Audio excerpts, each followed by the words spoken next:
Hello, I'm Bernard Norcott-Mahany. I work at the Bluford branch of the Kansas City Public Library. During the month of April, I read poetry aloud, and I urge you to do likewise. During the month of April 2018, I've been reading poems by William Wordsworth, one of the founders of the English Romantic poetry movement. Today is the last day of April. I'm going to read a poem called Yarrow Revisited. This is the third of the three Yarrow poems that I've read here at the end of the month. The Yarrow is a river and a sort of a valley area in sort of central western England near the Firth of Forth, the Clyde rivers in that area as well. So it's an area that Wordsworth used to hike around with his friend Sir James Hogg, who was also a poet. Wordsworth did a poem on the death of James Hogg, and the Yarrow area has sort of mixed feelings for him after Hogg's death because he associates it with that friend, and so there's some degree of sadness as well. In Yarrow Unvisited, he debates whether he really wants to go to Yarrow or would he rather hold on to the memory of Yarrow. So this is Yarrow Revisited. Yarrow Revisited by William Wordsworth.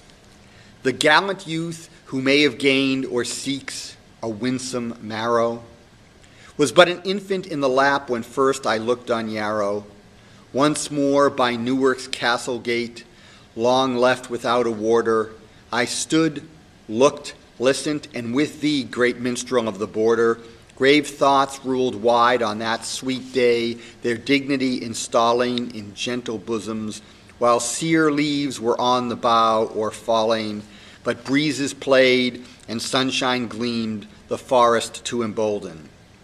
Reddened the fiery hues and shot transparence through the golden, for busy thoughts the stream flowed on in foamy agitation, and slept in many a crystal pool for quiet contemplation.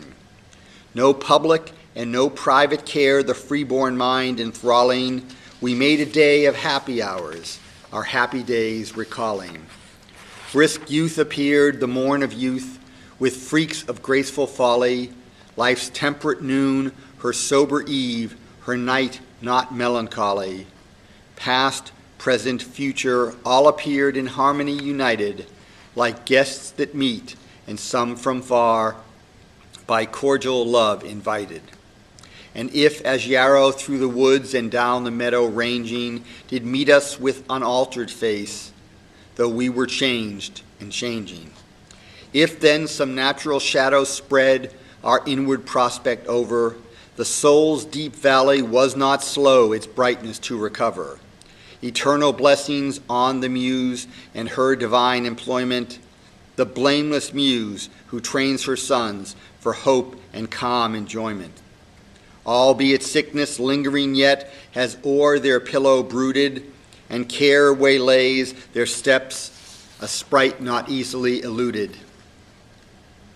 For thee, O Scot, compelled to change green Eildon hill and Cheviot, for warm Vesuvio's vine-clad slopes, and leave thy Tweed and Teviot, for mild Sorrento's breezy waves. May classic fancy, linking with native fancy her fresh aid, preserve thy heart from sinking. Oh, while they minister to thee, each vying with the other, may health return to mellow age with strength, her venturous brother.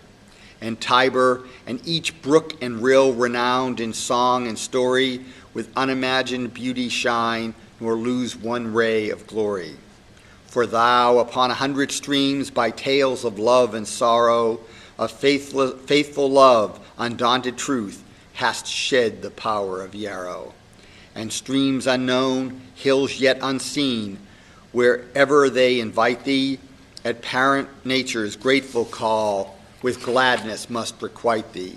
A gracious welcome shall be thine, such looks of love and honor as thy own Yarrow gave to me when first I gazed upon her.